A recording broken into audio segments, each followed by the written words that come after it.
Le subconscient, à mon avis, a besoin de signaux simples.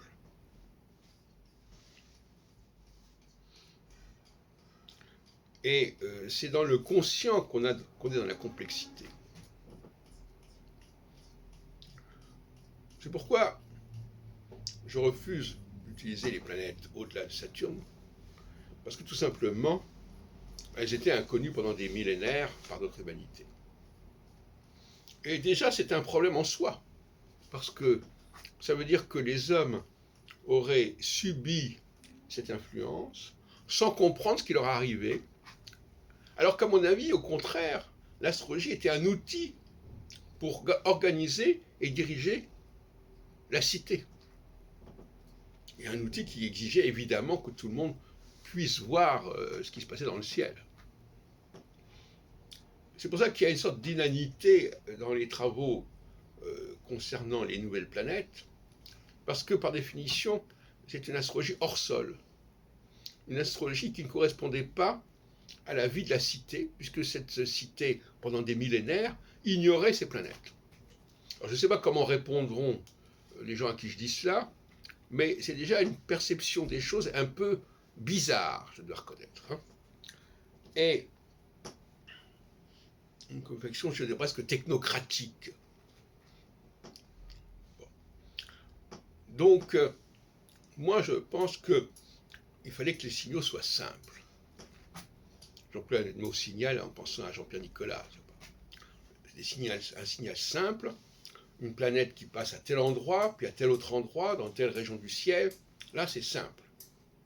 Maintenant, si on nous parle de statistiques, de concentration, des périodes où il y a plus de concentration, de conjonction et moins de concentration, je pense à l'ouvrage de Barbeau là-dessus, n'est-ce pas, la crise mondiale de 1965, où il nous expose son idée des concentrations planétaires, avant de parler dans les astres histoires de ce sujet avec plus d'ampleur et plus de perspective.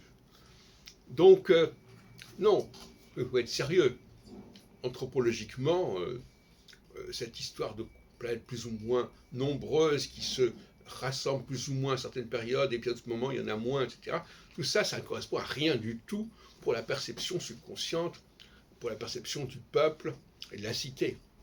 Donc c'est déjà complètement hors sol. Donc,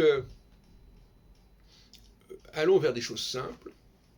Tout à l'heure, je parlais de numérologie. Oui, observons des choses simples. Observons que des choses reviennent tous les ans, tous les 10 ans, tous les 7 ans. Non, mais sans parler d'astrologie. Observons les choses.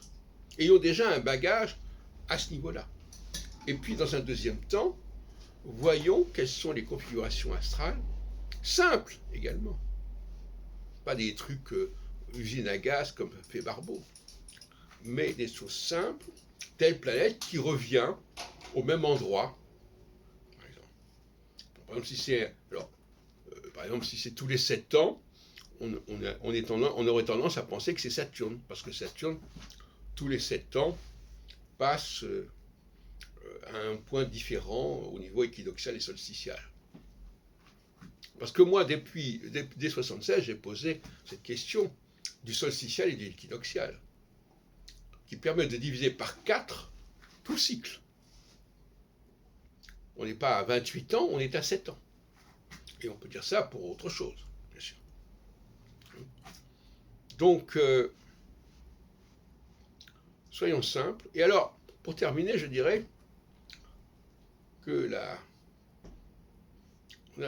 les gens ont cru qu'il fallait, quand il y avait une renaissance de l'astrologie, récupérer et se réapproprier tout ce que l'astrologie avait pu accumuler entre-temps.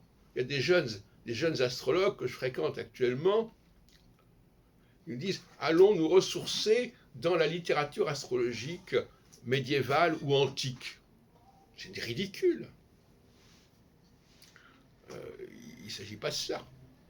Il s'agit d'une reconstruction de l'astrologie, une reformalisation de l'astrologie.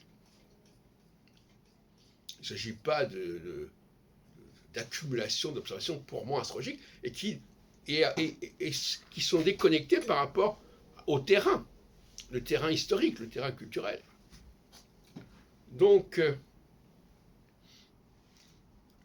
l'astrologie, à la fin du XVIIe siècle, a été sommée. Je pense à la façon dont les adversaires de Morin de Villefranche se sont adressés à lui, en disant, il avait conscience, Morin lui-même, qu'il était temps, qu'il était l'heure de repenser, de reconstruire l'astrologie. Et ses adversaires disaient, chiche, allons-y. Alors, donc la nouvelle astrologie que vous nous proposez, elle ne va plus avoir à se charger de toutes ces notions propres à la tradition astrologique que nous connaissons bien, disait-il. Parce qu'à l'époque, tout le monde connaissait plus ou moins l'astrologie. Pas forcément pour la bon. Et finalement, ça ne s'est pas produit. La montagne a accouché d'une souris. On est arrivé à une sorte de chant du cygne de l'astrologie traditionnelle, que ce soit avec Morin dans les années 1650 ou avec Eustache le Noble 50 ans plus tard, en 97. On voit bien que leurs traités ne sont pas du tout une reconstruction, une façon de repenser l'astrologie. Et qu'ils ont gardé précieusement toutes les notions astrologie traditionnelles. Et c'est parce qu'ils ont échoué à repenser l'astrologie, à montrer qu'elle est capable de se remettre en question et de se renouveler, que l'astrologie aura été discréditée et disqualifiée à la fin du XVIIe siècle, vers les années 1699, etc. Et c'est à ce moment-là, d'ailleurs, alors qu'il y avait une période d'attente entre 1666 et 1699, lors de la création de l'Académie des sciences, à partir de 1700, c'était terminé. On a dit non, l'astrologie, on arrête.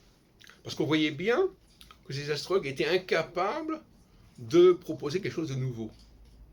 Même un certain Gadrois, qui se mettait sous l'étiquette de Descartes,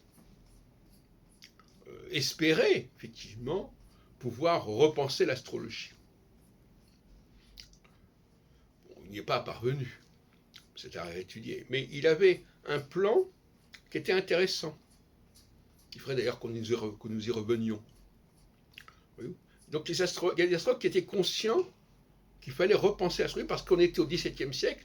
Le XVIIe siècle est un siècle extrêmement critique. C'est un siècle cartésien, c'est un siècle de la critique biblique. C'est un siècle où les textes sont relus, repensés, reconstruits.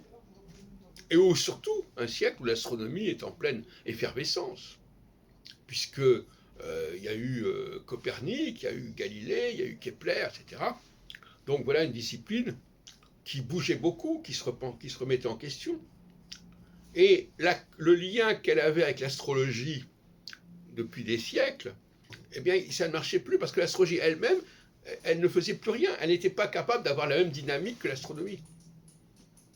Elle l'aura par la suite, quand elle aura intégré, ou cherché à intégrer les nouvelles planètes à partir de la fin du XVIIIe siècle, début du XIXe siècle, mais ce sera trop tard.